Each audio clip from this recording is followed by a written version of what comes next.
grab a water, grab some snacks, but we'll get started in about the next 10 minutes. Just want to get as many people inside as we can. Thank you.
We're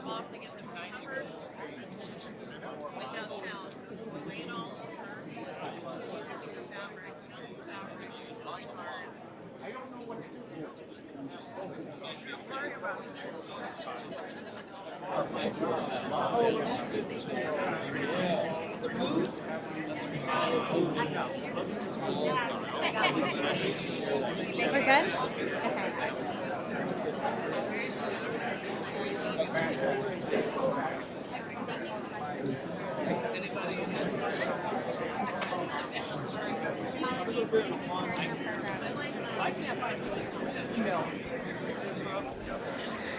Good evening, everyone. We're going to go ahead and be getting started. I'm Senator Sasha Renee Perez, and I want to begin by thanking you all for joining us this evening and welcoming you to our Rebuilding Together Town Hall. This evening's program is being recorded and live streamed. A video of all the presentations will be available on my website at sd25.senate.ca.gov, should you wish to revisit any of these discussions later. Since January 7th, I've had the opportunity to speak with many of you about the devastation caused by the Eaton Fire in our close-knit communities of Altadena and Pasadena. And in each of our conversations, one thing that always stood out: our community is resilient, and we are very eager to get to the process of rebuilding. Please know I will be by your side every step of the way, and this is going to be a part of that. I want to continue to ensure that we're advocating for all of you to receive the support that you need to get back on your feet, and we're helping you through this very confusing process that I know has been very challenging. I'd like to take this opportunity to also thank our host, the Pasadena City College, for allowing us to use their space. Since the start of the Eaton Fire, PCC has opened its doors to ensure that everyone impacted by these devastating firestorms has access to valuable information and resources to rebuild and heal. To the PCC staff and administration, we truly appreciate your partnership during this critical time for our community. I am proud to host this evening's town hall in collaboration with our Congresswoman, Congresswoman Judy Chu, as well as my colleague, Assembly Member John Harabadian. I'm going to go ahead and invite up now Congresswoman Judy Chu to the podium, who's going to offer some welcome remarks.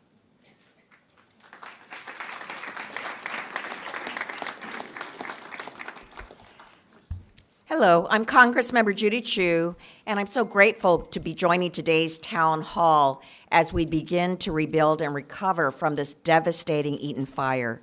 And I especially want to thank Senator Sasha Perez for hosting this event. I know that so many of you have been devastated by these recent fires. You've lost everything: your homes, your belongings, your community, and a lifetime of memories. I want you to know that I'm with you, and I will continue to do everything in my power to get everyone the resources and assistance we need to recover. And I'm so grateful that we have the officials from the EPA and U.S. Army Corps of Engineers who will share with us more detail about the debris removal process, which is the first step towards rebuilding our communities. The hazardous removal has already started on Monday. But after they are done, phase 2 does involve the removal of the remaining fire debris. And I'll just give my 2 cents. I really strongly urge you to opt in for the free cleanup of the U.S. Army Corps of Engineers. For one thing, it's free. But also, if you do it early, if you opt in early, then you are in line early for the debris removal. And that can mean everything. Of course, you can opt out and get a specialized approved contractor, but you have to make sure that they follow all necessary requirements and regulations and make sure that you are not scammed. Now, more than ever, partnership across every level of government is essential so that we can rebuild and recover from this tragedy. The help from FEMA has already begun, and I urge all survivors to sign up for help on disasterassistance.gov. Already, tens of millions of dollars in assistance have been delivered to over 100,000 households, and it is providing the necessary funding to carry out the ongoing debris removal. And the Disaster Recovery Center has recently moved to a larger facility. I just went to it today, and it is all set up. It's like a one-stop shop for you and all your needs. It's in Altadena at 540 West Woodbury. And you can speak directly from representatives from the LA County, state agencies, and federal agencies about your specific situation, but also to get the documents that you need to rebuild your life. I also want to make sure you know that there is a wildfire resource hub. It's in the Kaiser Building off Walnut in Pasadena. I visited it today, and it has an amazing number of resources, food, air purifiers, but you can also get your eyeglasses made on site. And they have a whole number of booths of nonprofits that will give direct financial assistance, even up to $6,500 if you fulfill the conditions. So definitely check it out, but you only have 2 days to do it. It's only tomorrow and Saturday that it will be open. Where is it again? It's at the Kaiser Building off Walnut and Los Robles in Pasadena. The hours are, I think it's 9 a.m. to, well, you know what? They take everybody who will be in line, but they'll go to the evening and take everybody who is in line. You said Kaiser. It's at the Kaiser Building off of Walnut. It's Walnut and Los Robles. Yeah. Very, very impressive number of resources there for you. Anyway, my number one goal is fighting to make sure that California gets our fair share of federal disaster aid, free of unnecessary policy conditions and uninterrupted by any illegal funding freeze. You know, wildfires know no political affiliation or political party. And we need to make sure that we stand by Americans, no matter what state they come from, no matter what background. We need to help everybody who are at their lowest point in life who need the help. So I will make sure that we do this. In fact, I told President Trump in the briefing on Friday, do not forget Altadena and Pasadena. He then said he was with us 100%. So we are going to hold him to his word, yes. So thank you for joining today's town hall. I look forward to continuing conversations with you to make sure that you are getting the resources you need to rebuild and recover as quickly as possible. And now I would like to turn it over to our assembly member for this district, John Harabedian.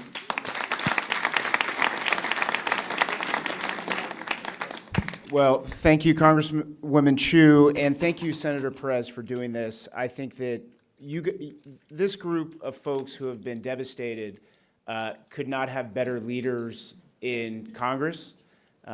Judy Chu has been with us for a long time, and she is advocating harder than anyone, and I think that we are well served, and everything that is happening is really because of what she's doing behind the scenes. And Senator Perez and I we're new to the job, as you know. We were sworn in on December 2nd, and this happened. And I will tell you that both of us were born and raised in this community. Both of us are with you through the end. And I will just say that you could not have a better representative in your state Senate leading you through this.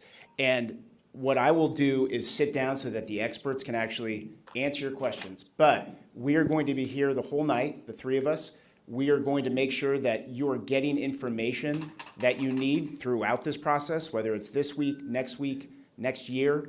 And I can tell you that your frustration is real. You're not going to get some answers that you want right now, but our job is to get you those answers. And so if you have anything that isn't being answered here, there's questions and answers that are going to happen. I'm here, the senator, the congresswoman are here, our staff are here. Get us those questions so that we can get you answers. That's our job, and we vow to do that. So thank you for being here. Let's turn it over to folks who will have some of these answers. Thank you. We're with you.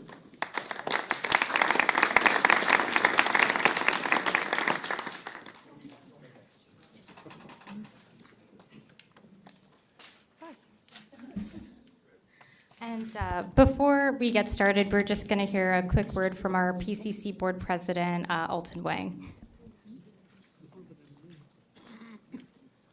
Good evening, everyone. Thank you, Senator Perez. My name is Alton Wong. I'm the president of the Board of Trustees here at Pasadena City College. I'm here just to really quickly to welcome all of you to our campus, your community college. Pasadena City College stands ready to continue to support all of you during this recovery time. We've been here from day one, and we will continue to be here to support all of you, along with our leaders here in this community. So thank you for being here. Back to Senator Perez.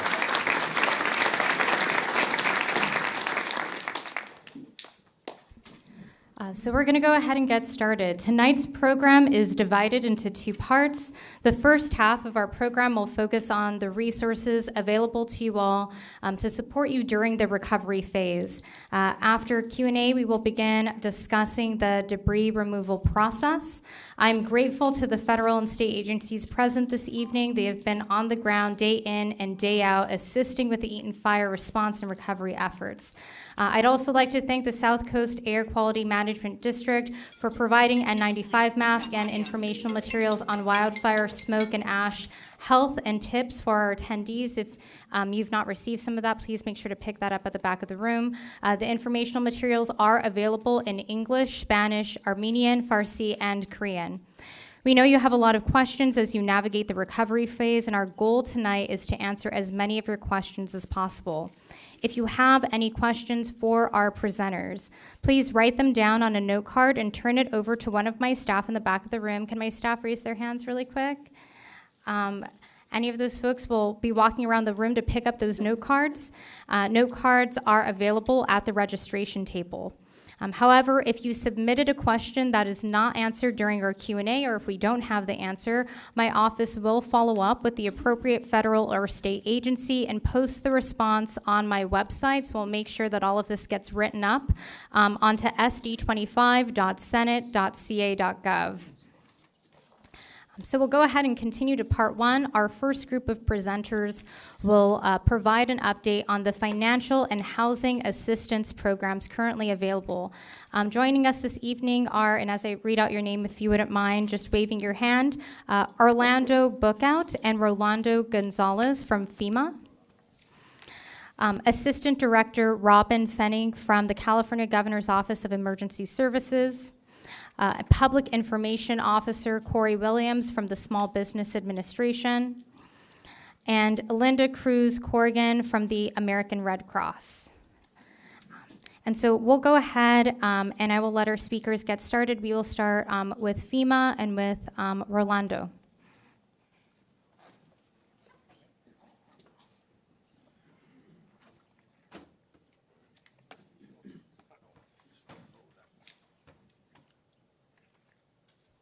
Good evening, everyone. It's a real privilege to work in support of the operations for Disaster 4856 California, along with our wonderful state partners, people from the American Red Cross and Small Business Administration. Before I go into financial and housing assistance, let me speak briefly about the sequence of delivery. Once a disaster occurred, disaster survivors go and typically receive assistance or help from their voluntary agencies. Following the voluntary agencies, the survivors contact their insurance companies, homeowners, renters. Contact your insurance provider to request the settlement or denial letters or exhaustion of additional living expenses or loss of use funds. Those documents are very important because the next step in your recovery process is FEMA. FEMA is able to provide assistance through our individuals and household program. That's where the housing assistance and the other needs assistance take place. Housing assistance is basically rental assistance, home repair assistance, and replacement assistance, which allowed us to get up to the housing assistance max for fiscal year 2025 is 43,600. And then the other needs assistance, which covers or help you cover personal property, medical, dental expenses, transportation, funeral, moving and storage, and other miscellaneous expenses.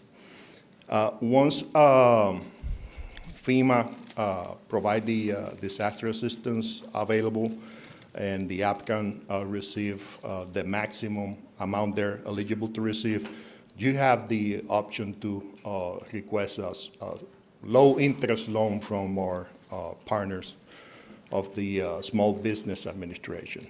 They can offer you a low-interest disaster loan that is greater than the maximum amount that FEMA is able to provide you. And then afterwards, you go again to your voluntary and state agencies available to help you complete that recovery process. Here in California, as of this morning, 123,000 registrations are in our system. We were close to approve 60 millions in IHP and individual and household program to applicants. And among those categories of assistance, we have displacement. Once we complete a FEMA assessment, or what we call the inspection, the applicant can receive displacement assistance. Displacement is basically 14 days of lodging. And after the applicant receives that displacement assistance, if you call FEMA or write FEMA requesting initial rental assistance, we are able to process and approve the initial rental assistance award, which is 2 months of initial rent based on the fair market rate, in this case for Los Angeles County. If an applicant is facing the unfortunate circumstance that after those 2 months they're still unable to return home, FEMA is able to provide continued temporary housing assistance up to 18 months. 18 months plus the deposit if necessary. Home repair assistance is basically assistance to complete your home repairs. Replacement is if the fortunate circumstances the home is destroyed, we can go immediately up to the housing assistance max, which is the 43,600. Then again, it's very important for the applicants to understand that we need the insurance documentation in the file before we approve disaster assistance, just to prevent duplication of benefits. So we have to follow the Code of Federal Regulations and as such, so we need those documents in the file. As well as the document indicating if you receive additional living expenses or loss of use, so that FEMA can approve displacement assistance, rental assistance, or continued temporary housing assistance. I believe as of this morning, I remember seeing over 33,000 letters advising applicants to submit insurance documentation, so that's why I respectfully mention the importance to submit those documents. So we're here to help, and once we have all the information we need, so we will be more than glad to help you navigate the process and obtain the maximum amount of assistance you're eligible to receive. I promise I'll be here as long as needed to answer all your questions once this meeting is concluded.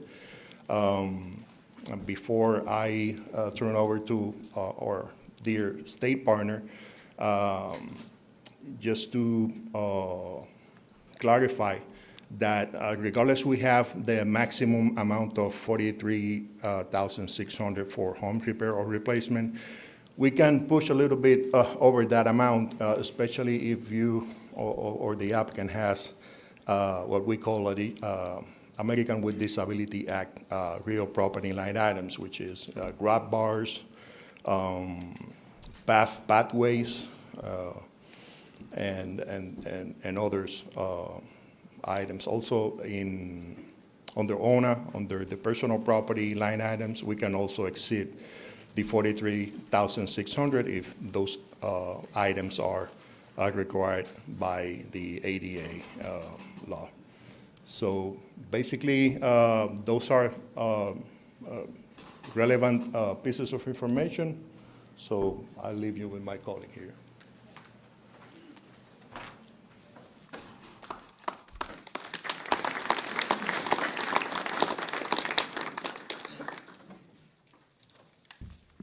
I'm going to sit down here because I'm hoping that I can get a little bit closer to the microphone. Can everyone hear me okay?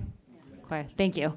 So thank you so much, Senator Perez, for inviting us here today, and for the Congresswoman and Assembly Member for being here today as well. My name's Robin Fennig, and I'm an Assistant Director at the California Governor's Office of Emergency Services. And first, I want to say thank you so much for being here tonight. And our hearts really do go out to all of the folks who have been directly and indirectly impacted, and also displaced. We're here for you, and we're going to be here, like my colleague from FEMA mentioned, as long as it takes, on the ground, working alongside everyone, not just federal to state, but also along with our local partners. In emergency management, we often say that emergencies they start at the local level, but in California, we want to make sure that everyone knows that they don't have to go at it alone, and we're here to help support all of our communities that have been directly impacted. Today, I want to make it clear that the Governor's Office and Cal OES have really worked to mobilize a whole government support to help jumpstart not just the response, but recovery efforts that are going to be ongoing. And we're working really actively. You'll hear with some of our other partners the rest of the evening, in addition to the panelists up here now, about all the different assistance programs available. We are really trying to be deliberate with the assistance that we're delivering, and to move quickly, because we know that everyone is eager to start the rebuilding process. Know that we're here for you, and we'll be here to address any questions that folks have. So thank you very much.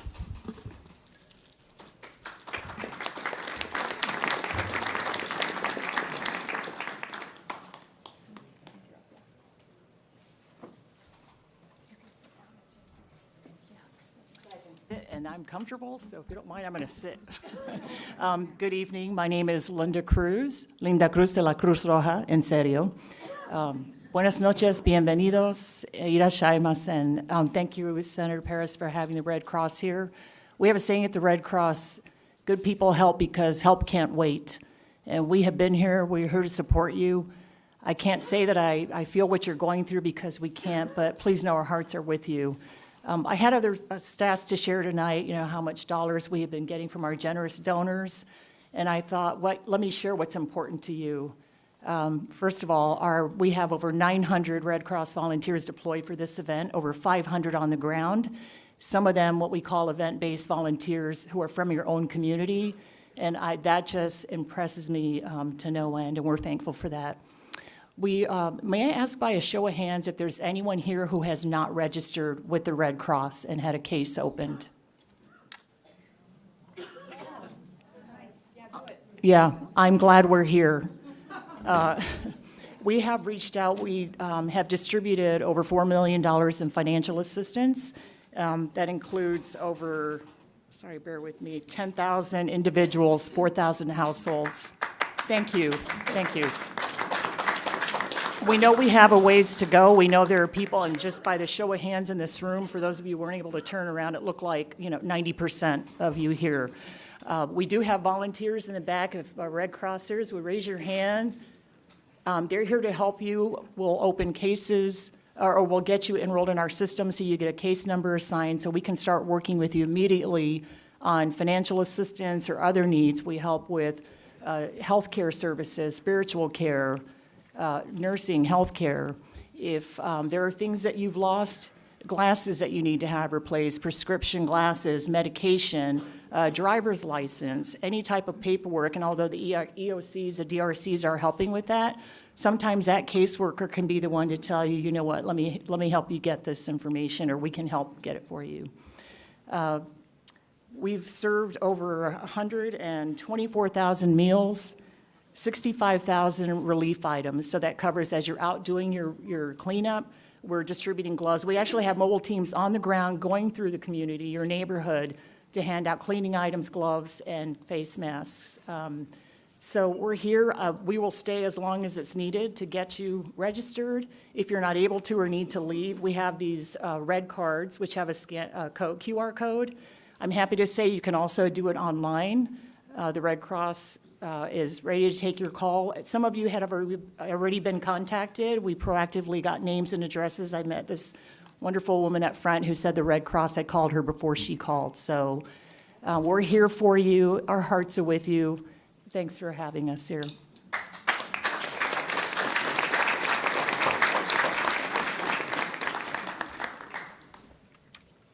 Thank you so much. We're now going to turn it over to our next presenter, who's from the California Employment and Development Department, who's going to talk a little bit about individual support and community services. So I will turn it over to Deputy Division Chief Cesar Valadares, who will provide an overview of EDD services and current efforts. Thank you, Senator. Good evening, everyone. Cesar Valladares, Deputy Division Chief with the Employment Development Department, particularly the Workforce Services Office.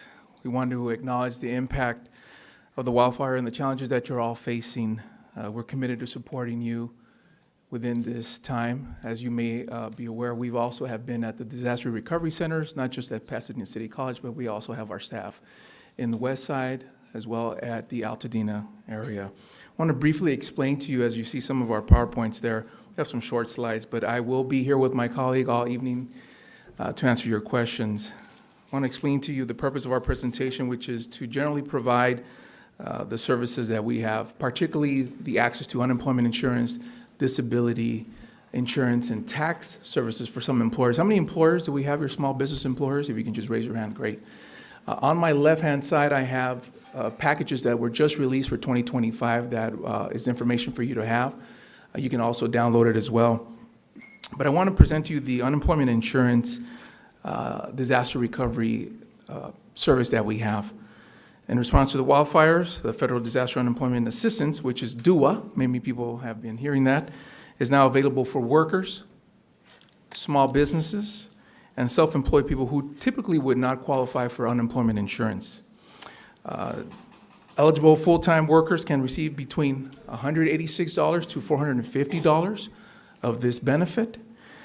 Typically, we've heard a lot of individuals saying that they're having problems calling the 1-800 number. Well, let me give you a specific number if you've been impacted with the fires.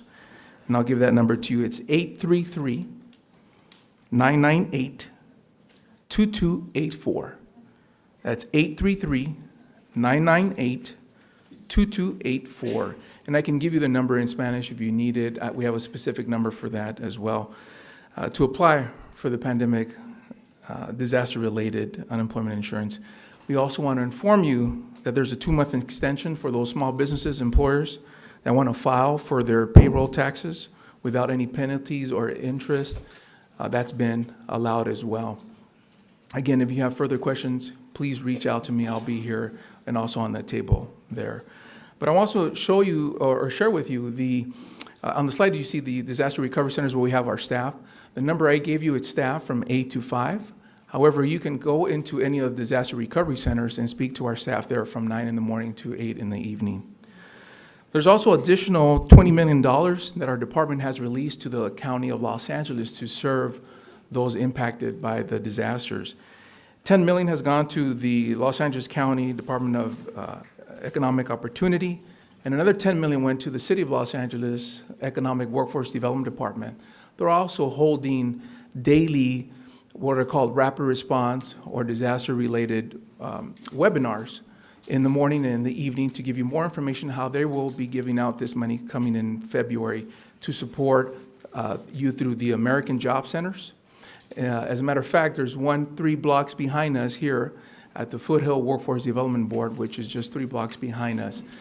They will begin to provide assistance for displaced workers. That would be initially providing employment and training services and programs. So if you or a neighbor or someone else is impacted and wants to get back to work, we highly recommend that you connect through those offices, and I can give you more information on that. And I have that number as well for you. We want to ensure that you also are taking advantage of all the information here with the panelists too, not just the Red Cross, but also mental health and any stress or related trauma that's out there that you need to connect with community-based organization, faith-based centers, volunteer centers. Please reach out and connect with them. Since the last 3 weeks that we've been here at the disaster recovery centers, we've served over 1,200 individuals, families, and groups. I've been born and raised, and so has my colleague, so we're near and dear to Altadena, Pasadena, and Los Angeles. We have many family members who were impacted directly from that, so I feel and I empathize with you, and we are here this evening to let you know and how to connect with you. I've already connected with some individuals here who said they were having some issues connecting through our system, but I'm giving you my direct number so we can connect as well and make sure that we could answer those questions and ensure that the disaster unemployment insurance application that you're applying for gets put in as soon as possible. In addition to that, typically there's a waiting period within a week or two. That has been waived so that the funds get paid out directly, so you don't have to pay that 1 week waiting period. I want to encourage you to apply, not just for the disaster unemployment insurance, but also for all the services that are being provided here. I'm going to leave, I know I have a couple of seconds there, but please feel free to connect with me. I have additional fact sheets on the table as well if you need other information regarding disability insurance, next to Carlos, who's there. If you have any family members who are unable to work because of a disability caused by this disaster, they can apply also for disability insurance. Thank you for your time.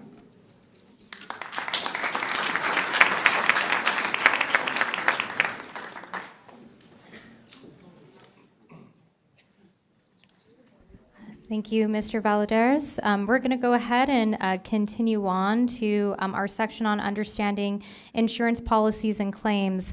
This past weekend, some of you may have participated in an insurance support workshop that was put on by our insurance commissioner, Ricardo Laura. While the Department of Insurance was unable to join us this evening, their insurance experts are ready to assist you at the Altadena Disaster Recovery Center and through the department's hotline. So just want to uplift that. And that phone number is 1-800-927-4357. But we realize that many families in Altadena and Pasadena are insured through the California FAIR Plan, and so we're pleased to have a representative from the FAIR Plan here this evening. I know this was a big ask from many of our constituents, so I will now turn it over to David Lorenz, the Chief of Staff to the President of the California FAIR Plan.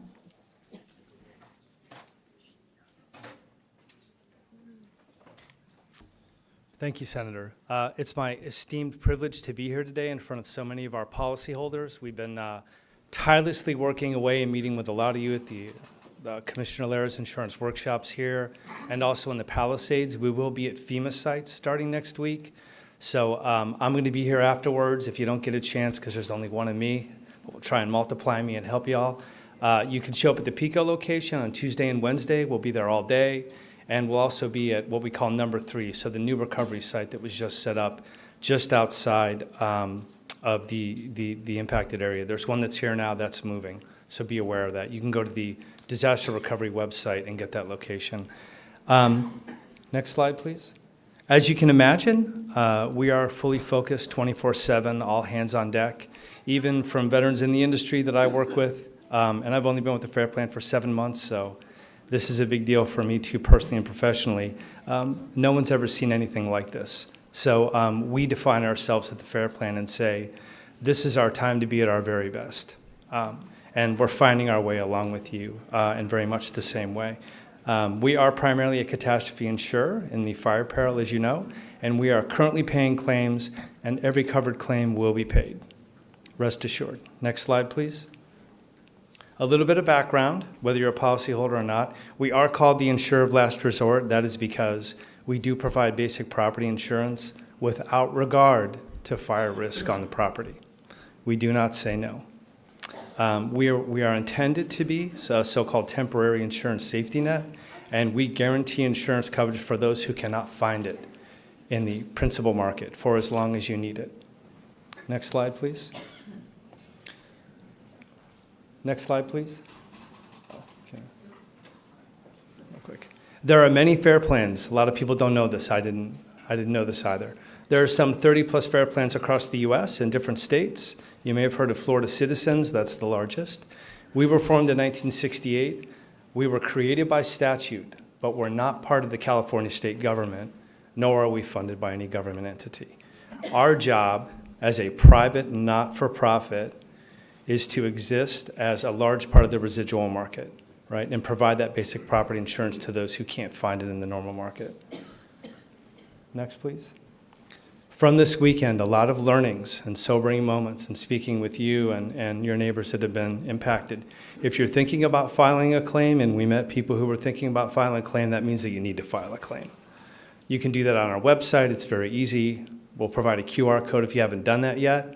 If you haven't filed a claim yet and you're thinking about it, I think you should just come find me afterwards immediately. So you can go to cfpnet.com and file a claim. There's a 1-800 number. That's 800-339-4099, option 2.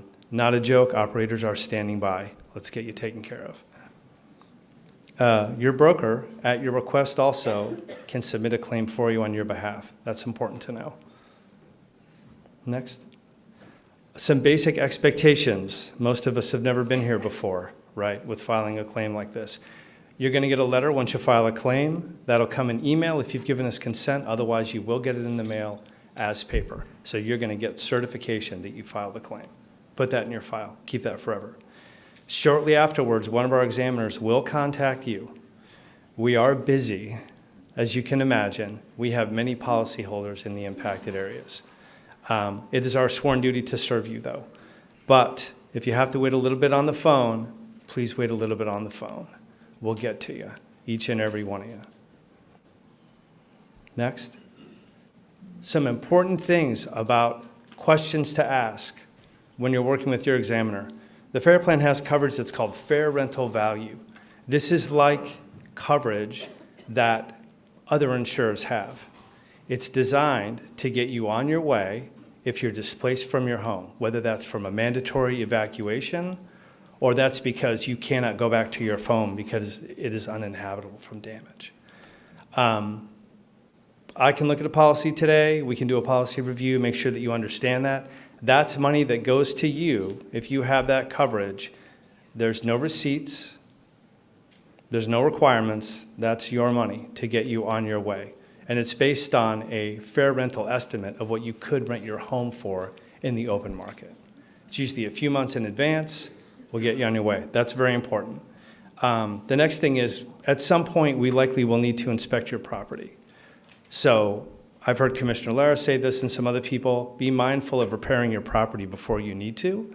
If you do repair your property, we need pictures before, during, and after, and keep your receipts so that we understand what the preserved original damage state of that property was so that we can give you the right amount, right, according to your coverage on your policy. It's very important.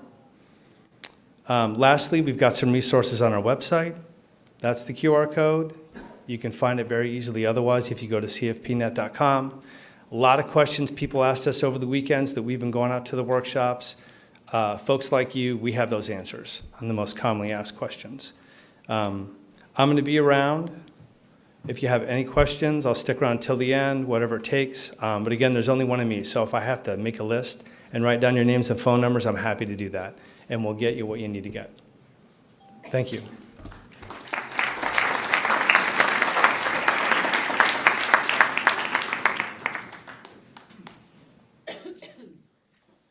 Great, thank you. Our next presenter will share information about the resources available to prevent fraud during the recovery process.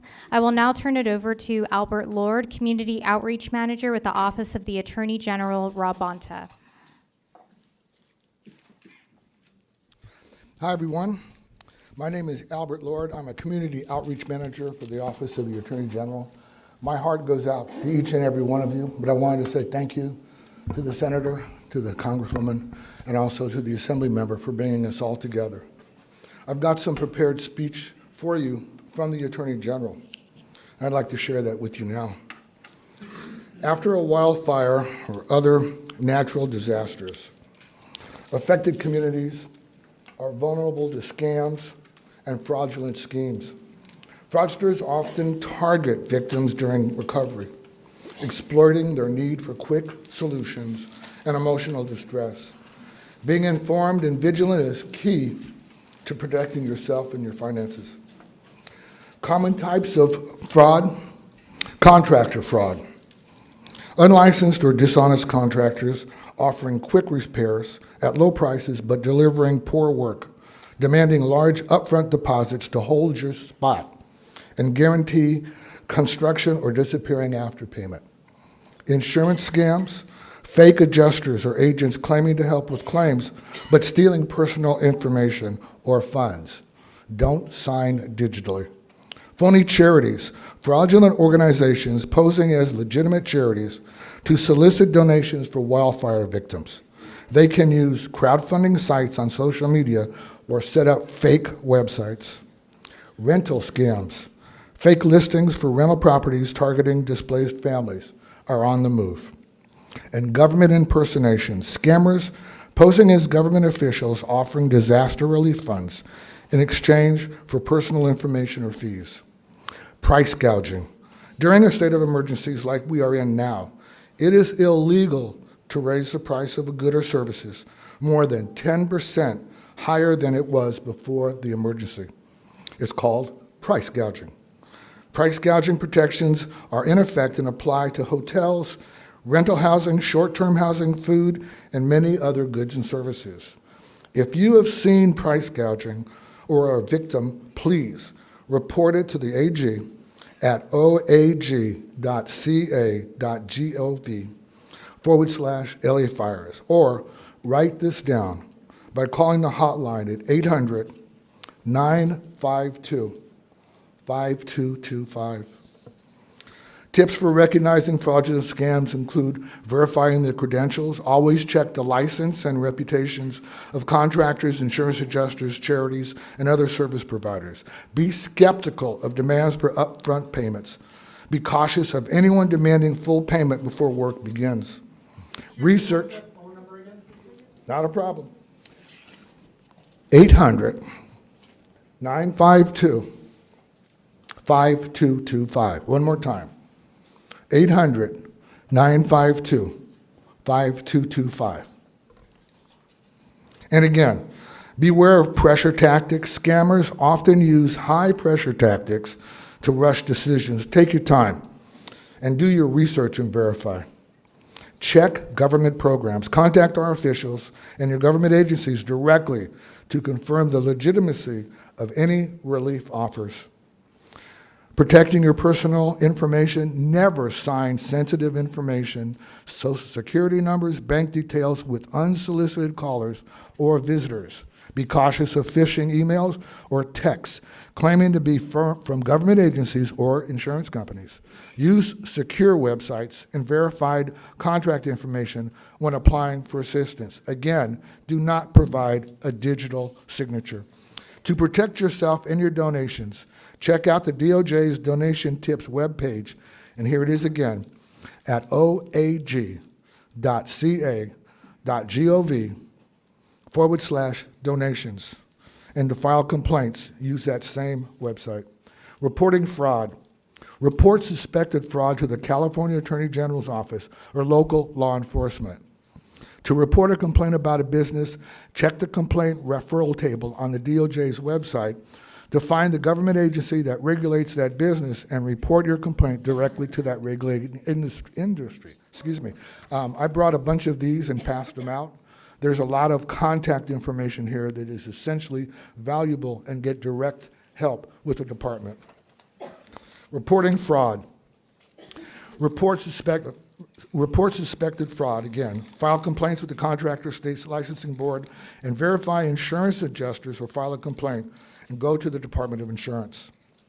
The California Attorney General's Office provides resources and guidance for wildfire victims to avoid fraud. Access the Wildfire Recovery Resource page, again, at oag.gov,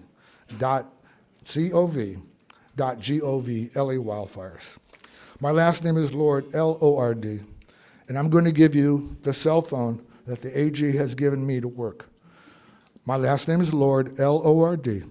The cell phone number is 213-735-7694. I am at your service. Thank you all.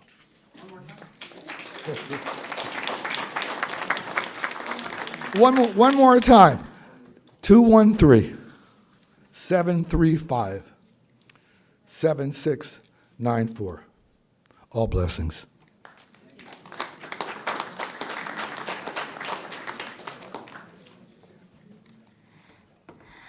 Thank you, Mr. Lord.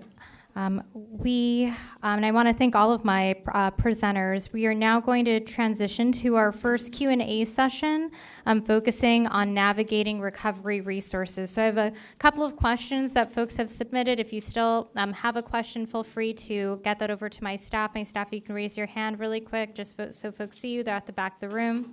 But we'll go ahead and move through these quickly so we can get through the debris removal and safety process. We have a couple of questions, many of which are for both FEMA and FEMA assistance. So first one is, what if insurance does not finalize denials on claims within the 30-day period indicated by FEMA?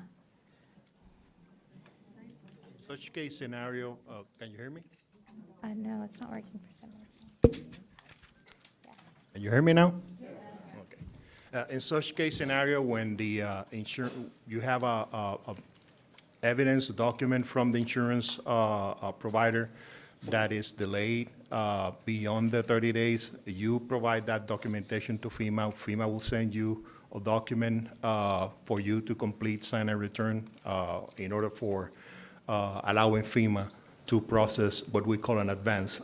Please have in mind that if disaster assistance is provided before your insurance settlement is received, that assistance must be returned to FEMA in order to prevent the duplication of benefits. But yeah, we have a process in place that allowed us to provide disaster assistance in such case scenarios.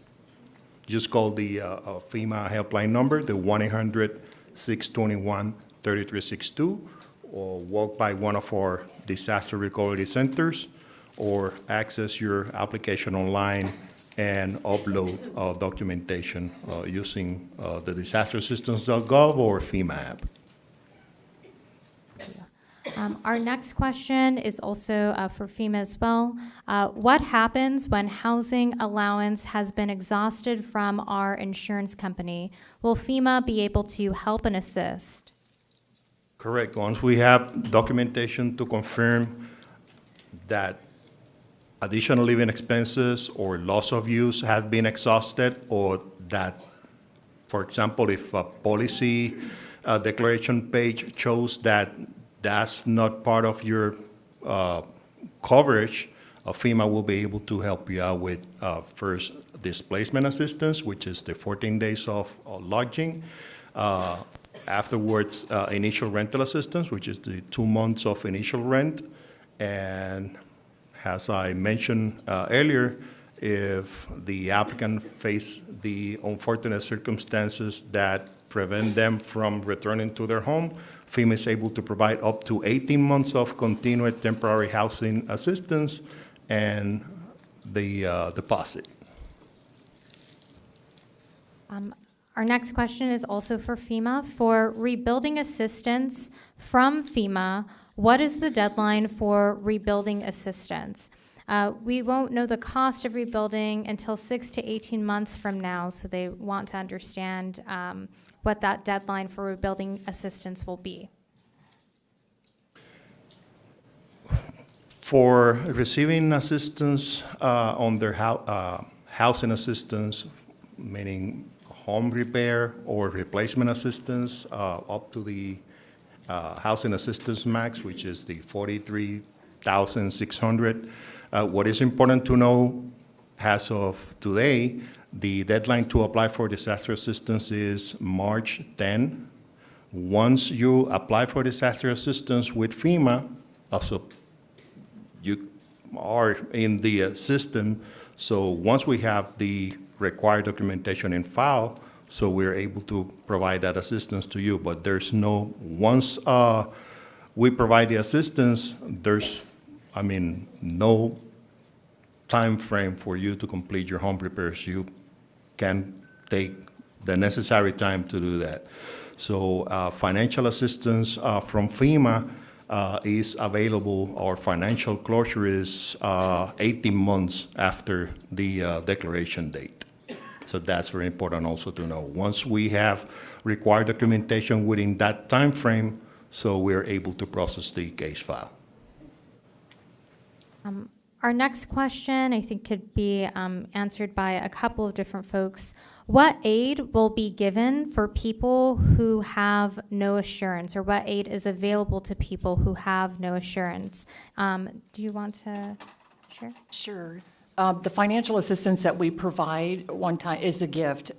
That initial assistance is either transferred through debit card directly to your bank account. But beyond that, once you get a case number, our caseworkers will work with you if you need assistance on deposit, first, last month's rent. We're also working with other partners. So did that answer the question? And then did you want to share a little bit about what FEMA is able to do for those without insurance? Yes. Housing assistance, other needs assistance. Housing assistance includes rental assistance, includes home repair, replacement. We have lodging expenses reimbursement if you haven't already received what we call the transitional sheltering assistance. There are applicants that are already staying at the hotel based on FEMA programs. And other needs assistance, as I mentioned earlier, personal property, which is for our insurance partners, the contents of the home, moving and storage expenses, dental, medical, other miscellaneous, and funeral expenses. That's under other needs assistance program. That's available as in a form of a grant, so no need to repay those funds.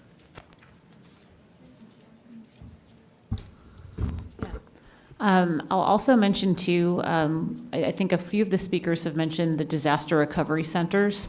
That's kind of a one-stop shop for more immediate needs. As you are navigating some of these different assistance processes, you may need backup documentation. We have 10 different state agencies and several of the federal agencies there as well. So if you have to replace any vital records, we've got the DMV, we've got some of the partners who spoke about their programs up here. We've got Department of Insurance, Contractor State License Board, all sorts of different additional services that aren't necessarily the tangible housing assistance, but the DRCs may also start to connect you to other resources as well. And if you do have specific individual assistance questions, there are folks from FEMA there to walk you through any of the questions that you have if you don't come up with them tonight. I would just like to add the Red Cross also provides some financial gift for funeral expenses. Every case is different. It depends on the size of the household, whether it's lodging, transportation, healthcare. We're here to help, so please work with your caseworker on your individual specific needs. And if it's something we can address, our caseworkers will work with our partners to help you find that resource. Our next question, I believe, is for FEMA as well. It appears that people being underinsured will be a major problem. If insurance coverage is not enough, can a person qualify for the $43,600 assistance? Correct. Applicants are potentially eligible for disaster assistance. Let me do a hypothetical example, a simple one. Let's say that the insurance company provided $70,000 on insurance settlement. Insurance proceeded $70,000. And let's say that our FEMA assessments verify that you have 90,000 in real property losses. Then FEMA will be able to help you with the other 20,000 that you need to complete your home repair. So applicants that are underinsured are potentially eligible for home repair assistance or replacement and any other available category if, then again, we have the required documentation in file. Our next question is for our folks from EDD. This person had a question about why, if the employment payouts are the same as they were in 2004, which was about $450, if that number has changed, or if you expect that number to change. The $450 weekly benefit for unemployment insurance remains the same until there's a change. But disability insurance pays 70 to 90% of your weekly salary because you pay into that system. So there's a difference between the two. But $450 for unemployment insurance remains. That's the maximum allowed. And our final question, which I think is for myself and Assemblymember Harabadian, we will need additional money for rebuilding. Our insurances will not provide enough to rebuild fire resilient, and concerns about Trump potentially eliminating FEMA. Will we be able to get money or assistance from the state? So, I do just want to share with you all, I know both myself and the Assembly member are having active conversations with, the Senate and the Assembly about many case scenarios, right? We know the president has made indications to take away many programs, FEMA being one of them, and I'm sure, you all have seen the recent news, and there's certainly, depending on the day of the week, different updates that he may be giving and providing. And so, we're trying to be prepared for whatever scenario may arise. And so, I do want to reassure you all that, if for some reason we start moving down that direction, not only will myself and the Assembly member start working on a backup plan, but we'll also be working with the Attorney General, to sue on behalf of the state of California if we have to go that direction. So.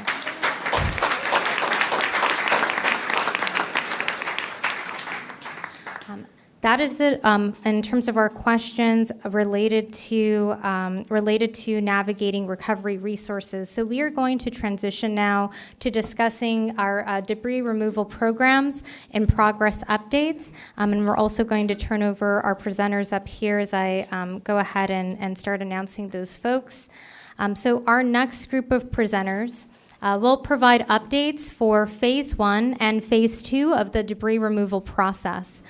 Joining us this evening are Harry Allen, on-the-scene coordinator from the U.S. Environmental Protection Agency, Colonel Eric Swenson from the United States Army Corps of Engineers, and Assistant Director Robin Fenning, who's been up here already from the California Governor's Office of Emergency Services, and Jennifer Hogan, the Deputy Director for Disaster Debris Removal Operations at Cal Recycle. So if I could go ahead and invite those folks, if they would like to come up here, we'll go ahead and get started.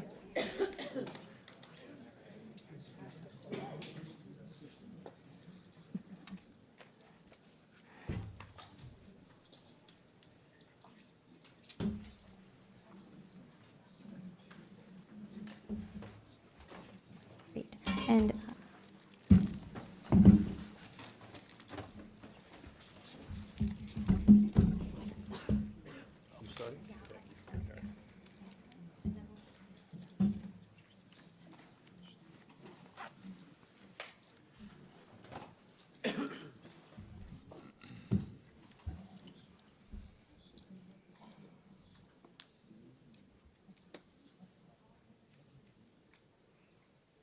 Good evening. You guys hear me? I'm Harry Allen from the United States Environmental Protection Agency. I'm a 22-year hazardous waste responder. Worked in theaters from Guam to Maui to many of the large fires in California. And I do local hazmat. I'm actually a resident of the San Gabriel Valley. I'm a South Pass resident. And like many of you, I was on watch duty trying to figure out if I had to evacuate my family and neighbors, my in-laws down the street, And many, many friends like you lost homes in Altadena, Pasadena. And I just want to say how sorry I am about that, and really how proud I am to live here as a responder and to see everybody pull together. Many people took, you and your friends, or maybe you yourself took people in and had them, gave them comfort in your house, and it really was very impressive. And so as a local resident, I've spent a lot of time thinking about that and thinking about emergency planning.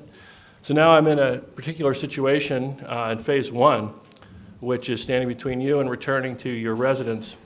It's a very important job that EPA is tasked with doing, and we're trying to do it as fast as possible. The President gave us a challenge of 30 days to do 14,500 plus property, take our mission and do all those properties. In the Eaton fire, that's 6,600 properties we were tasked with clearing. So what we do is we don't remove the ash and debris. I want to make that clear. What we're doing is looking for hazardous materials at each parcel. And these hazardous materials are household hazardous materials, the things you'd buy at Ace Hardware and you'd have in your house.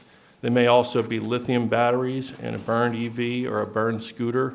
Even a vape pen could be a hazardous material, as that battery could be suspect to reignition. And we don't want you to get hurt when you go back to see your property.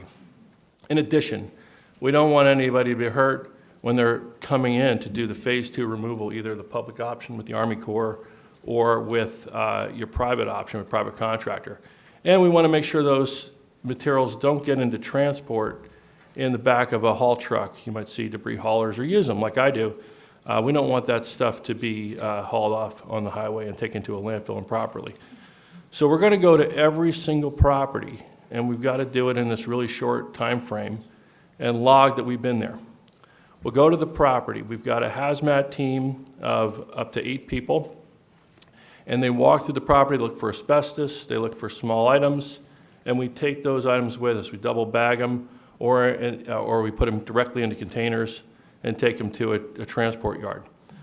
To do this in this time frame in both Palisades and Eaton complexes is an unprecedented challenge for us, but we're ready to meet the challenge. We brought our teams from all over the country, and we've got contractors, local contractors, and staff. We're going to try to reach 1,000 contractors in the space, hopefully by the end of next week. So right now, we've got 8 teams working in Eaton to do hazardous materials. We just got started on that, but we've been doing reconnaissance for 2 full weeks now, starting on the 15th.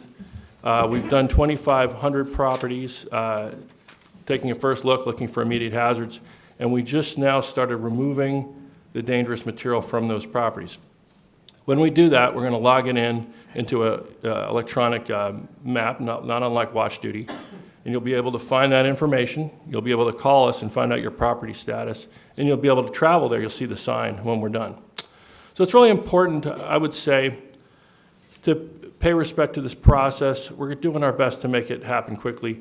And the reason I say that is I don't want anybody to get hurt going through the remains of the property if they encounter a burned battery, especially a can of paint that wasn't completely burned, or a chemical or poison that wasn't completely consumed. That stuff can harm you. Now, if the thing is burned out, which often it is, we're going to leave it there and mark and say, hey, this was safe, and it'll be left there. So that's our mission. We've got a big task ahead of us, but we've got, I think, the resources and certainly the willingness to do it. Like I say, we've got our team from San Francisco, which is our main base. I'm based here. I'm the LA team lead. But we've got folks from the entire country. One of the team leads in Eaton Fire is from Alaska. She's my team leader there. Another from Kansas City. So our whole team is pulling together to make this happen as quickly as possible. Thank you very much. We have a booth in the back. You can ask questions. And really, we want to respect the culture here, the community culture, the ancestral culture, and the great collaboration here. Really quickly, I'll mention our collaboration working with LA County Fire Hazmat. They're going to be working with us in the Eaton footprint. And I almost forgot to mention the California EPA, who's standing up teams alongside of us and working with us together hand in hand to do this very large mission. So thank you very much.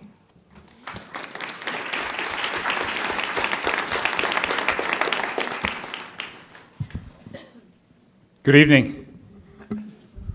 My name is Colonel Eric Swenson. I'm the Recovery Field Office Commander for the Army Corps of Engineers for the Southern California Wildfire Recovery Mission. I met some of you earlier, and I've been around the speaking circuit for the past couple days, really trying to build trust with this community, answer your questions about Phase 2 private property debris removal, and really just helping you make a decision on whether you're going to opt in to the federal program or you're going to opt out and do it on your own. It's, you know, I'll just start by saying my heart goes out to everyone in the audience and everyone in this community that lost their home and had to evacuate as a result of this fire.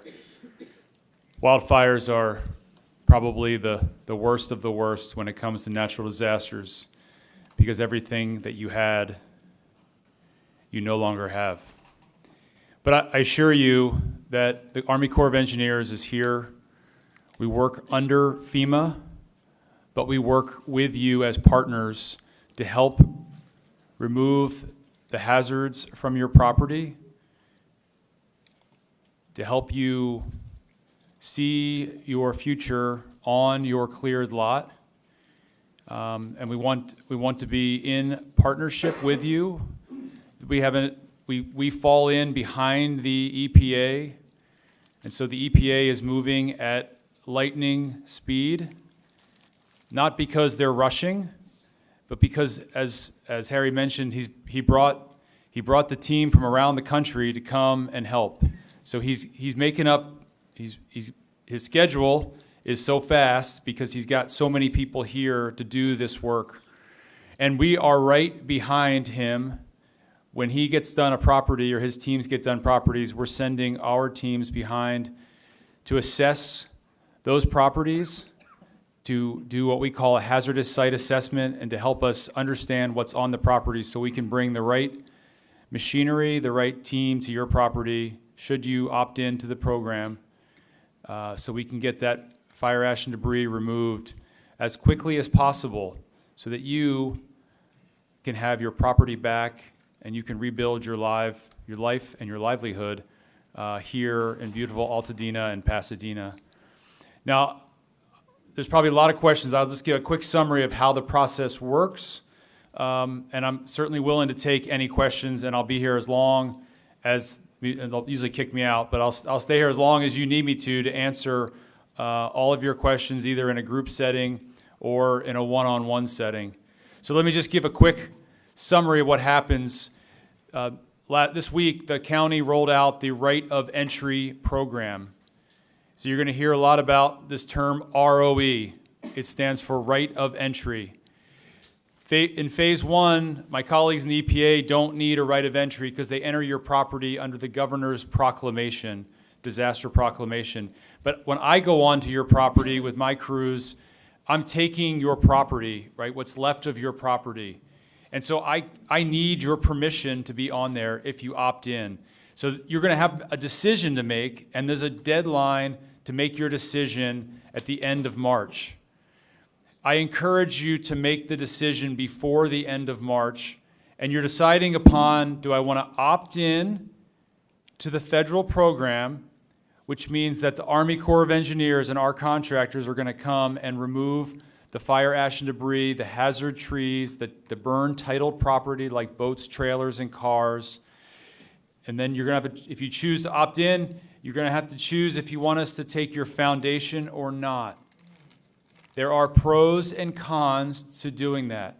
I will tell you from previous research and fire in recent fires that oftentimes the foundations are compromised by the high temperatures of the fire, and builders may not want to build back on your foundation because they're concerned, they don't want to build a new house on an old foundation, right?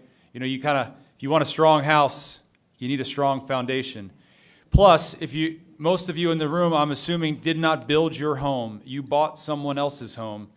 And so if you rebuild on that foundation, you are going to rebuild on someone else's foundation, and you will be tied to that foundation.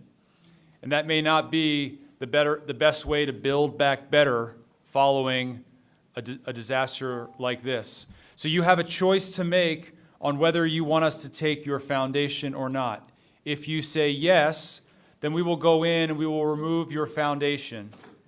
We will also remove 6 inches of soil outside of the foundation, but inside of the ash footprint.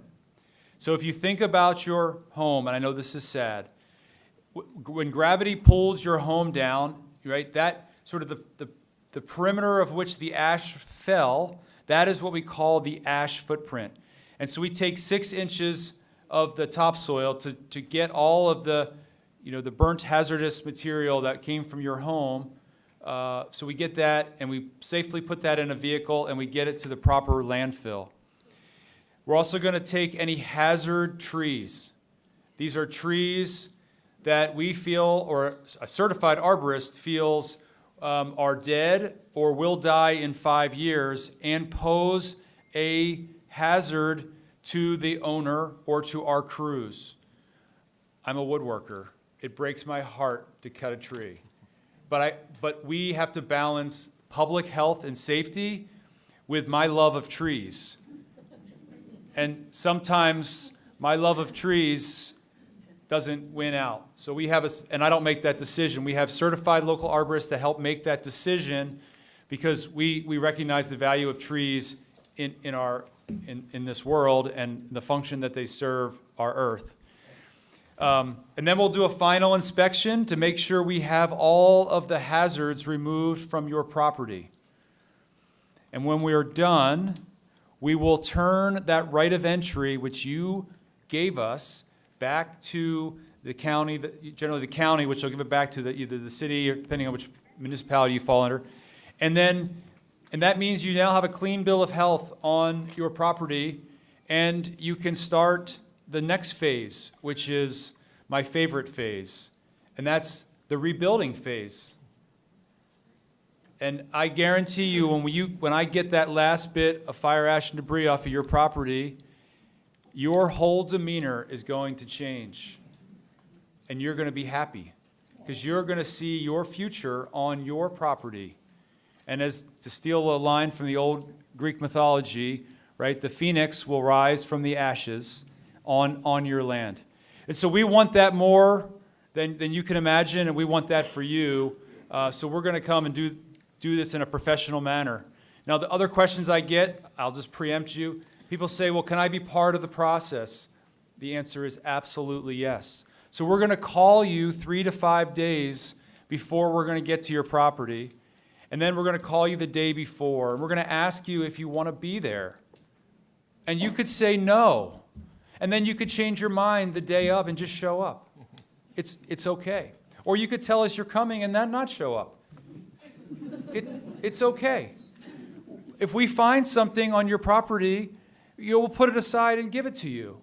Again, you are not our clients and you are not our customers. We are partners in this process, and we will walk hand in hand and shoulder to shoulder with you. That is our commitment. If you have a problem or a concern with the process, I do have a call center that we're standing up. You can call the call center. Some of you may have found my phone number, and you'll send me a text or an email or a phone call because I'm already getting them, and that's okay. I answer all of my calls. I come to all the public meetings, and I want to answer all of your questions about this because I want you to be comfortable with the decision that you're making. And I'm going to stop there. I could talk about debris removal all night. But I have other colleagues here that want to talk, and I really want to hear your questions, so I'm answering the right question. But I do want to leave you with a phone number and an email, and a website. So if you can get out a pencil and a piece of paper, or if you're tech savvy like I'm becoming, your phone with a little notes app, the number is 844-34 847-3332. Now, if you call, I want to repeat it. If you call that number, you won't get me. But you are going to get the County Department of Public Works, and that is the fire debris hotline. So if you have a question about a right of entry, about permitting, right, that's a number you can call to get information. I'm going to say it again. 844-347-3332. Okay. The second thing I'm going to leave you with is a website. So if you go to recovery.lacounty.gov, that is, again, the counties who's kind of the umbrella for all of this, for whether you're in Pasadena, Altadena, Malibu, Pacific Palisades, Santa Monica, it doesn't matter. You can, this is a website. And if you go on that website, there's a whole bunch of information. So I encourage you to, get a cup of coffee, get your computer out in the morning, and you read that website. And on there's a link to sign up for this program. You click on the link, and it says you can do the online application for your right of entry. Right? You can do it on your phone. You can do it on your computer. But if you want, you can also click the link right below it, which says download the form. So you can download just the blank form. It's about 11 pages, and you can read it offline. You can ask questions. You can call the hotline. If you have my number, you can call me. Well, we could talk about this program and why I think you should sign up for the whole enchilada, right? So that we can get out there. Now, I told you I was going to stop. I'm going to answer one more question. I get a lot of people to ask me, well, is it a first in, first out queue, right? I used to teach math, so queuing theory is my thing. A first in, first out queue, right? That means if I'm the first person that signs up, am I the first person that gets served? And the answer is no. Not really, but maybe. Because what we're trying to do is group neighborhoods, if we can, because I like the roads here, right? And I don't want to be tracking my equipment all over the place, back and forth. I prefer to start at 1 Oak Street and go 1, 3, 5, 7, 9, and not methodically work my way through a neighborhood. That's the most efficient and the fastest. But I'm also not going to wait 6 months to get all of the houses in a neighborhood. So we will wait a reasonable amount of time, hoping that we get all the ROEs, the rights of entry, and then we're going to group them, and we're going to send out a contracting crew or 2 or 3, depending on the size of the neighborhood, and we're going to methodically move around that neighborhood so we can get done. The other advantage of that is if I start at your neighbor's house and I start working in a certain direction, you'll kind of figure out, when you're going to be next. And then you'll get the call, you'll smile, then you'll get the other call, your smile will be bigger, then you'll be sad when you watch, but then you'll be happy when it's gone. And we'll be happy for you. I'm going to pause there. At the end, I'd love to take your questions. I'll be here till the last question is answered. Thank you.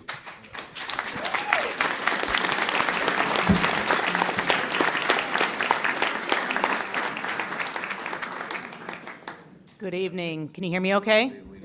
All right. Thank you so much for being here tonight. My name is Jen Hogan. I'm the Deputy Director for Disaster Debris Recovery at CalRecycle. I'm so glad you're here tonight, but I am also so sorry that you need to be here tonight. I know I speak for my colleagues when I say that we are all very honored to be here to serve you. We don't get in this line of work for anything other than to help and serve communities that have gone through an experience like you all have. We have a very long history of excellent collaboration with our local, state, and federal partners. CalRecycle operates the state's private property debris removal program, and we are currently, unfortunately, operating several other missions throughout the state from the fires that happened in Northern California and the one just in Kern County in September.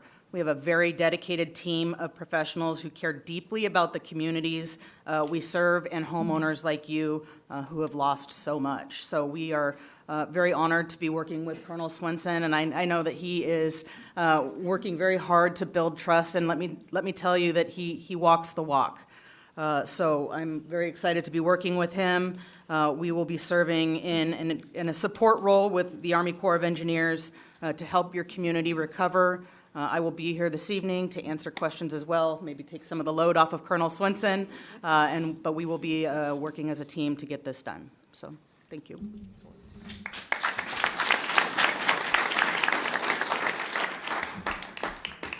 Hello, it's Robin, still up here from Cal OES. Just getting comfortable up here. Well, my partners, I think, did a great job of highlighting the debris removal process.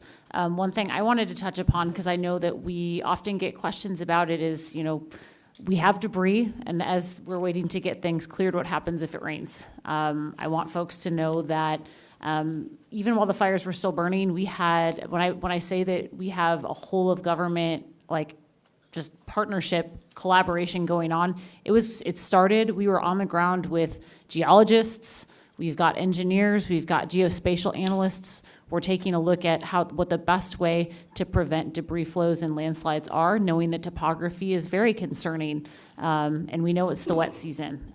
So I just want to remind folks, we are doing our due diligence to assess the entire watershed as a whole. We have teams comprised of Cal OES, CCC, National Guard, and a variety of local partners out there installing a lot of different mitigation measures to help prevent debris flows and mudslides throughout all of the communities that have been impacted by the fires. And so you may have seen that we've got some team members who are in the process of setting up a base camp for ongoing operations. And we're in the process, when I say unprecedented amounts of materials, I am truly shocked at the amount of materials that folks are processing and working on installing throughout the communities to prevent any of those hazards. So we are working really diligently to continue to pre-position flood fighting materials and working alongside our local agency partners, environmental experts, engineers, emergency managers, as well as our partners who are working on the debris removal. So happy to address any questions folks have. I can't get down in the weeds quite the way that my partners to my left and your right really can in the debris removal process, but in terms of the flood fighting effort and watershed task force efforts that are being facilitated in our joint field office, I'm happy to answer any questions. Thank you.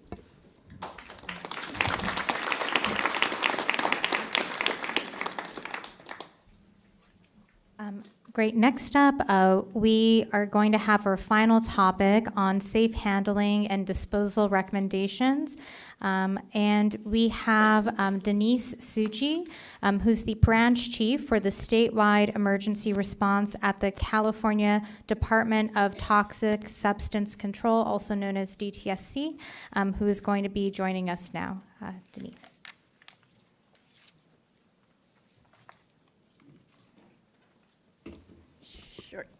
Short person here.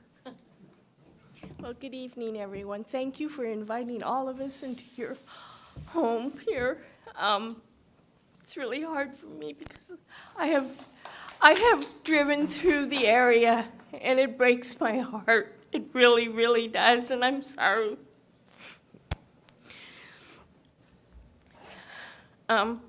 So we want to keep you safe when you go back to your properties and when you go look for your things. I think part of it is common sense. Like when you're doing your gardening, you usually wear long pants, even though it's hot, long sleeves.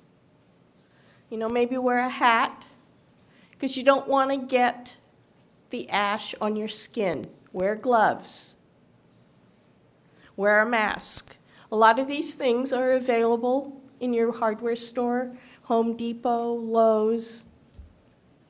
When you're finished using them, what we do when we're out there working to remove your hazardous waste, we place the used clothing, the used Tyvek suits into a plastic bag. You can throw it in your garbage. If you're wearing your old jeans and old T-shirt to do sweeping, try to disrobe in your mudroom if you have one. I do it right outside of my kitchen door and run into the house and no one sees me. And I throw it in the washer. Take a shower. Rinse all that off of you. make sure you kind of scrub your scalp. Don't wear your flip-flops, even though it's more comfortable. Wear shoes. If you have hard-toed shoes, that's probably the safest because you don't know what's underneath the ash. There may be a sharp item, broken glass. If you are sweeping the ash around your home, take out the hose and sprinkle it a little bit to dampen it.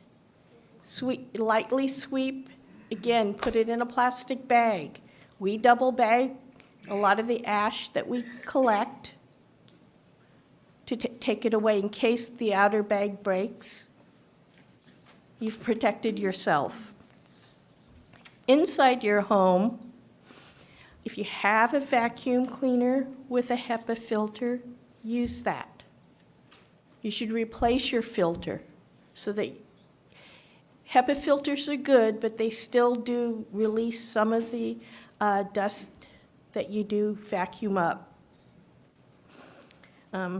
In your HVAC, change the filter.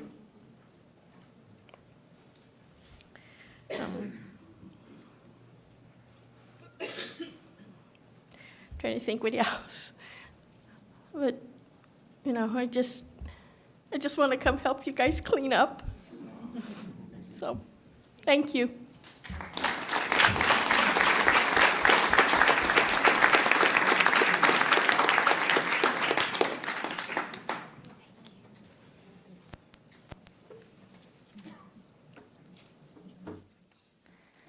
Great. Thank you so much, Ms. Suchi. We are going to go ahead and thank you to all of our presenters. We're now going to transition to our final Q&A session focusing on debris removal and safe practices to protect you and your family. I know that we have several questions here, so I'm going to try to get through as much of this as we can. Any questions we're not able to get to, I want to remind folks we're going to be adding all of these questions to our website so that you all will have a resource page to continue to go back to. The first question we will get to is, let's see, so it's a two-part question about Phase 2. One was Congresswoman Chu mentioned Phase 2 is free. Is it free, or will debris removal coverage from insurance be paid out to LA County rather than the homeowner? Anyone wants to answer that? That's a great question. I get this one a lot. I've actually coming up with ways to explain this. And unfortunately, I don't think everyone can see me up here, so I'll try to talk this through it. So these two phones, my electronic leashes, right? That's the debris at my house, right? And you say, I want to sign up for the Army Corps of Engineers program. Well, this is my government phone, so we'll call this is the debris that's eligible for the government's program, right? This is your house, what's left of your house, your foundation, that 6 inches of soil, right? The titled boat, the titled trailer, the titled car, it's here. This maybe represents maybe your fence, something that's not eligible for my program, but your insurance company says is eligible debris, right? And I'm going to go out on a limb here because this is not my expertise, but I get this question a lot, and I think I figured out a way to explain it. So earlier, the gentleman from FEMA said that it's against the law or Title 10 or the code, U.S. Code, to get a duplication of benefits. So the same reimbursement for the same work, like 2 different reimbursements for the same work. So you hire me to come, you do the ROE, and you say I want the Corps to come and do the debris removal, and so I come and I take this. Right? I don't send a bill, I don't send anything. But on your insurance policy, you have a line item that says $10,000 for debris removal, some number, right? That's specifically debris removal. If you do nothing else to your lot, you've essentially, that debris policy was what I took. So the county, when this is all over, they're going to send you a bill for that policy, right? But if you had other debris that you spent money on, let's say you hired a contractor to come and fix your fence, and your insurance company said that's eligible debris under the insurance policy, and that cost you $1,000, right? Well, that you spent $1,000, but it's different debris.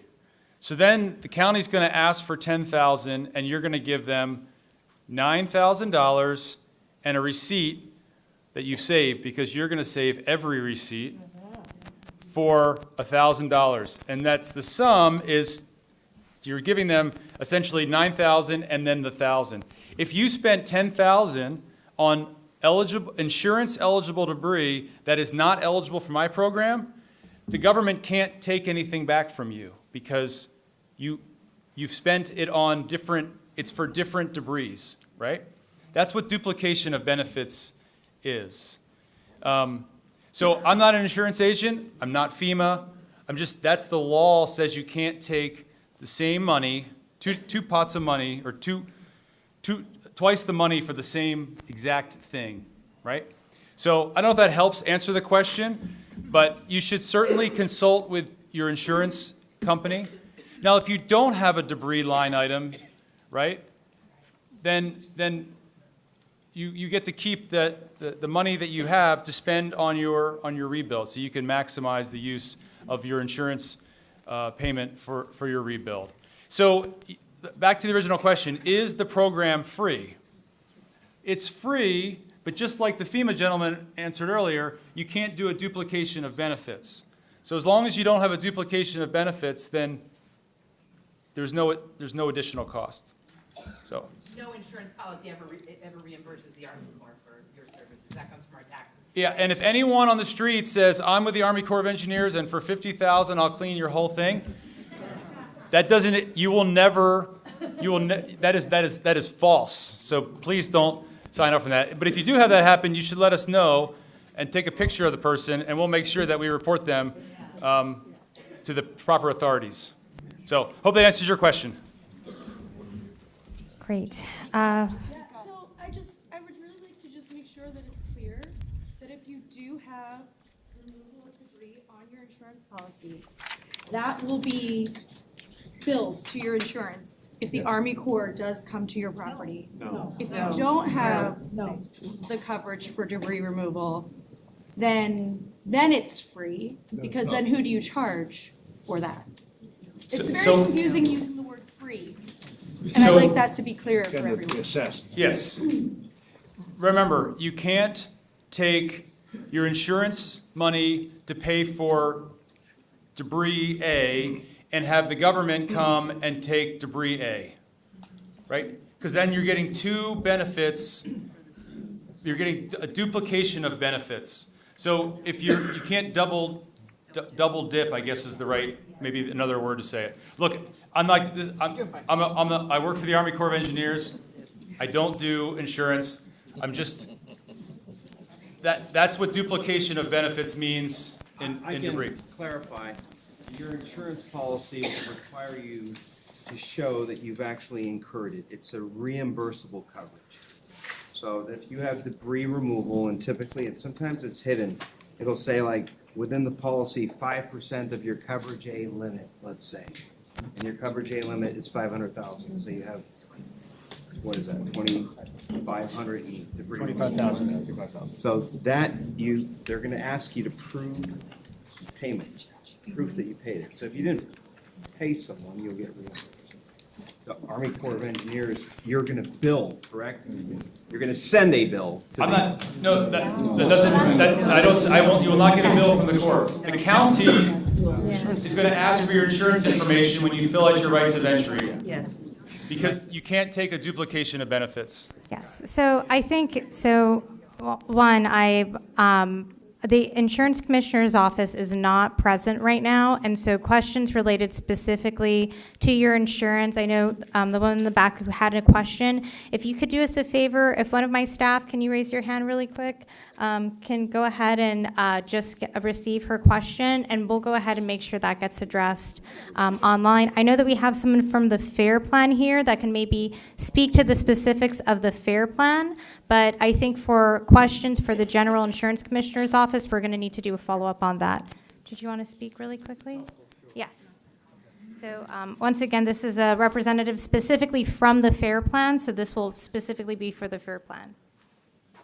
Yeah, the FAIR plan does happen to have debris removal coverage. You can certainly purchase that. A lot of people do. From a duplication perspective, we're blind to that. So if you need the money, we give you the money. And we don't know if you got money from FEMA or from anyone else. That's not our concern.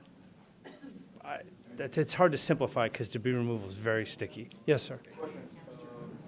For the insurance book, in general, because I know State Farm or Equal Insurance. In general, if you have a cash for lot of use,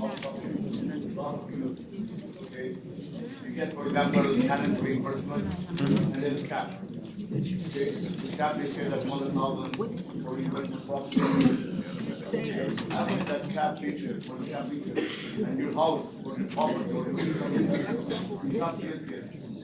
Now, FEMA kicks in to cover the rest of the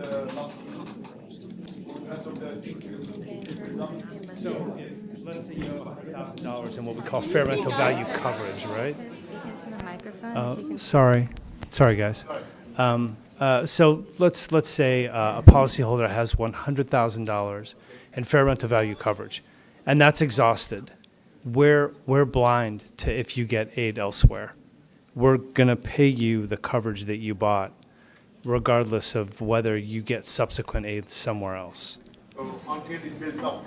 That's I'm it. sorry. Sir, just so we can keep things moving, because we have like 24 questions here, I'm going to go ahead and get back to the program. What we can do is if you write your question on a card, we can try to get to it. And if not, I will have one of my staff personally follow up with you and also make sure we get your answer onto our website because other people might have the same question as you. But just because people can't quite hear as you're asking your question. Okay? So I'm going to go ahead and move on to the next question. What happens to driveways, patios, and brick walls that are within the ash footprint? Okay, so we don't normally take flat work, so driveways. We basically take the ash footprint around the structure itself, and we don't take flat work. If you have let's say you had a wall that was integral to your house and maybe is still standing, but it's in the ash footprint, then we normally take that. If you have a perimeter wall, like either a brick or stone wall fence on the outside of your property, we don't take that. Normal. I mean, I guess it's probably an exception, but as a rule, we don't take the perimeter walls. Just anything in the ash footprint, to include if you have a standing chimney. Excellent. Thank you. So we're going to go ahead and move on to our next question that we have. For the debris removal opt-in, how do you get your property tax parcel number for the registration? I began the registration but stopped when asked for that parcel number. I don't have an answer to that question. Yeah, you can get it from your county assessor's website, and I think there's also resources at the Disaster Recovery Center that can help you get that information to get signed up for the debris removal program. Great. There's a link on the online form that'll take you to the assessor's office. There you go. Okay, sounds like there's a link online on that site. Great. We're going to go ahead and move to our next question. How will I be notified of the start of debris removal on my property? Will there be any advance notice? I think you spoke to this a little bit. If you could just repeat yourself again. Yeah, so about 3 to 5 days before we get to your lot, we will give you a call, and then we will call you the day before. We are pretty good. We bat about 95%, about 950 on accuracy. But occasionally, a property will tell you we're going to be there in 3 days, and then we get hung up a day, or there's a rain event or something. But I mean, we generally try to be on time. That's the goal. So if we're a little bit late, just be patient. But I'll stop there. Yeah, and with regard to safety, I'll add quickly. So we don't know when we're going to do your parcel with regard to hazardous material removal, but we will know when we're done, and we have a phone number in the back. You can call that number, and we'll let you know if we've done your parcel already. So give us about a week. We're going to make a lot of progress this week, and then it's possible that your parcel will have been cleared, and you'll be able to go and see the sign, and that means it's a lot of these safety concerns that Denise Tucci was mentioning are going to be abated. So you'll be able to approach the site more safely. Thank you. For our next question, how does opt-in and insurance work for those whose homes are still intact? Specifically, the cost, can you provide numerical examples? So if your property, so in order to be eligible for the private property debris removal program, you have to have, your property has to be eligible. You have to meet the threshold of damage for which your property is eligible. And again, for many of the homes, it's evident that they're eligible. But the ones that are still standing that have minor damage, those are the ones that are a little bit harder to tell, maybe. So I would encourage you to fill out a right of entry. When we do our hazardous site assessment, we'll take pictures and document. And then if there's a question about eligibility, we'll ask FEMA to help us with the eligibility determination. Want to speak to that at all? Okay. Our next question is from a mother who has questions about protecting her children. I'm a mother of 2 toddlers and currently 7 months pregnant. I'm concerned about the toxins in the ash and debris that's scattered across Altadena on properties with burned homes, on adjacent properties, and on our parks. What plans are there for comprehensive community-wide cleanup and mitigation to ensure a community is once again a safe place to raise children? I think if you can maybe respond, and maybe DTSC, if you all, and Cal OES? Not really in our jurisdiction. Do you think, would you have anything to share with them? So the program that we provide, this is the private property debris removal program. It is 99% residential properties. We are undertaking 5 public schools in the Pasadena Unified School District. Sorry, and that work will start soon. That is obviously to get the fire ash debris off of the schools, so that the schools can be rebuilt and we can get your children back into appropriate learning facility, so you can get back to the arduous task of rebuilding your lives and livelihoods. So we don't normally do parks, although, if we're told to do a park, if there's, it wouldn't just be trees. Like if there was a structure on the park, we might get the mission to do it, but that comes from a request through the state, through FEMA to us. In terms of other debris, I guess to answer the question on the hazards, so we try very hard to minimize any dust as a result, or any debris flying in the air as a result of our operations. So we do what we call the wet method. So when we show up to a property, assuming it's relatively flat and not at risk of a mudslide, we will hose the entire property down to keep any of the ash down. So when we scrape it up, it's more like a consistency, more muddy than it is like loose ash. And that keeps it down. We also have individual air monitors that our teammates wear, perimeter air monitors, and we'll establish a sensitive site monitor, which is an air monitor that's located downwind and near a sensitive site. That could be a school, a senior center, something that's an occupied home. Again, it's so we can measure how our methods are how effective they are, and if they're not effective, we want to know so we can either add more water or change our technique to keep the dust and any debris on the ground and in our trucks.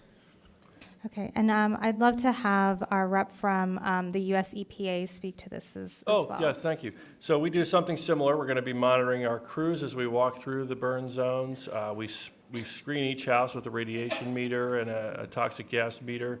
Sometimes we find like gas leaks, and we have to get those turned off to make it secure and safe for you to return. So we do something very similar. And then in addition, we work closely with your LA County Public Health Department and the South Coast Air Quality Management District, which is a mouthful, but they have the premier community air monitoring program probably in the world, and they've been giving you air quality alerts and messages. So EPA is going to work closely with them and with LA County Public Health to get good information out and to extend their reach into the community to share information. And then Jennifer, I know from Colorado. Yeah, and I think that he said it very well.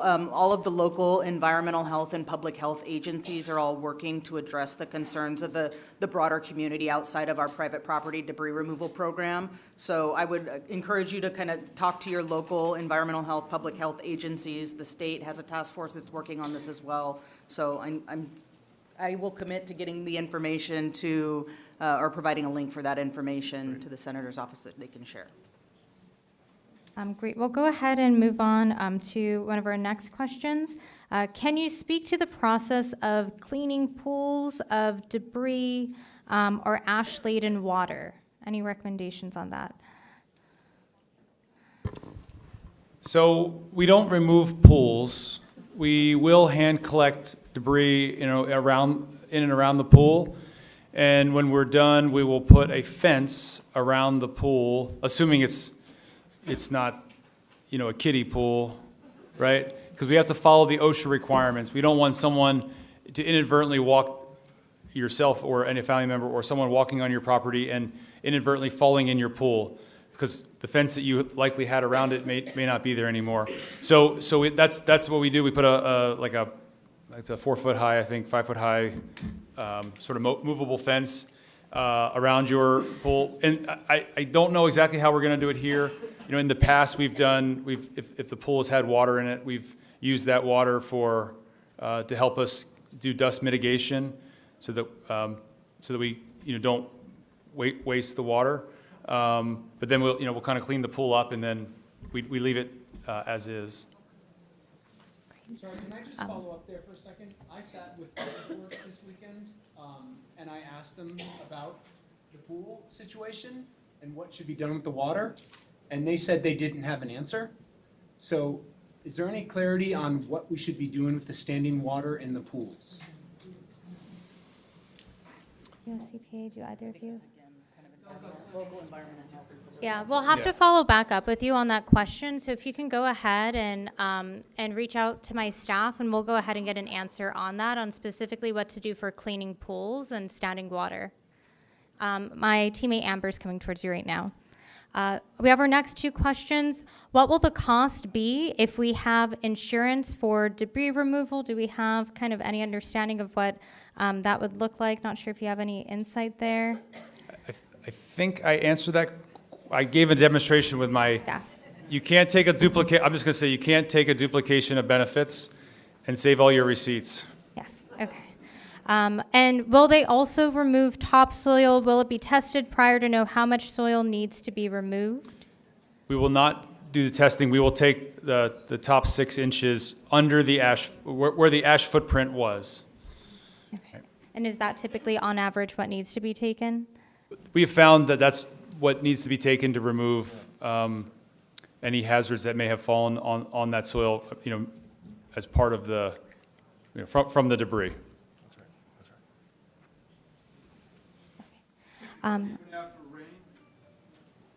Even after rains. Great. We'll move on to our next question. Will standing houses be eligible for debris removal? What about soil removal? Our house is standing, but our lawn is badly burned. Again, you have to have, the property has to be eligible for private property debris removal, and FEMA is the ultimate determiner of eligibility.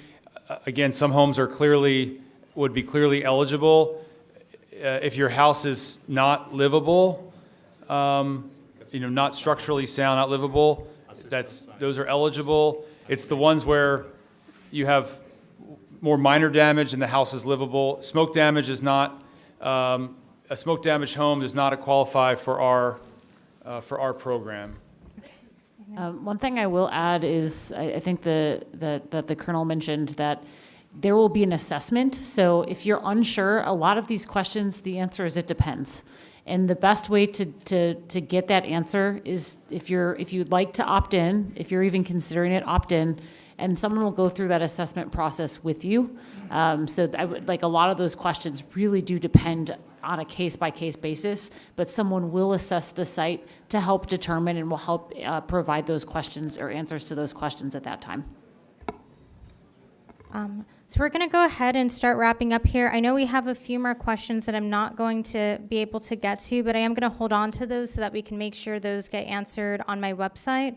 Well, our final question will be, while you waiting for your property to be cleared by the Army Corps, what other rebuilding work can be done in parallel? Architect designs, contractor selection, home design elements. Are there other pieces that can move forward while that is also happening?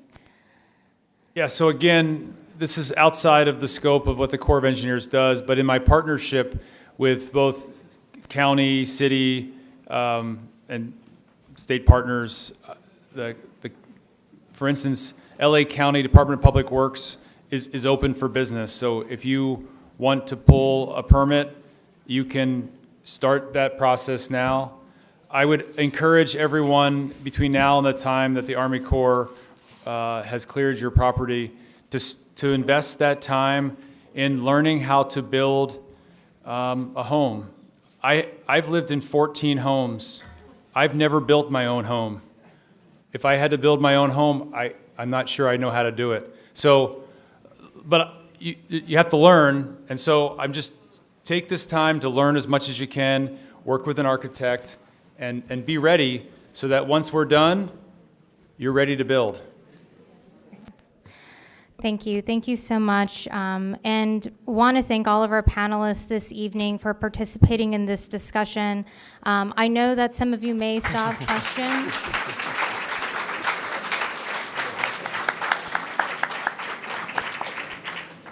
And thank you all. I hope that this is helpful. I see you with your hand raised too. I'm going to have one of my staff come over to you so that we can go ahead. And I know all of these folks are going to continue to stay here as well in case you individually would like to ask them questions.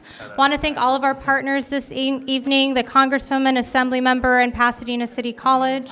That goes ahead and wraps up our event, but thank you all so much. And we'll continue to be here to assist and answer questions.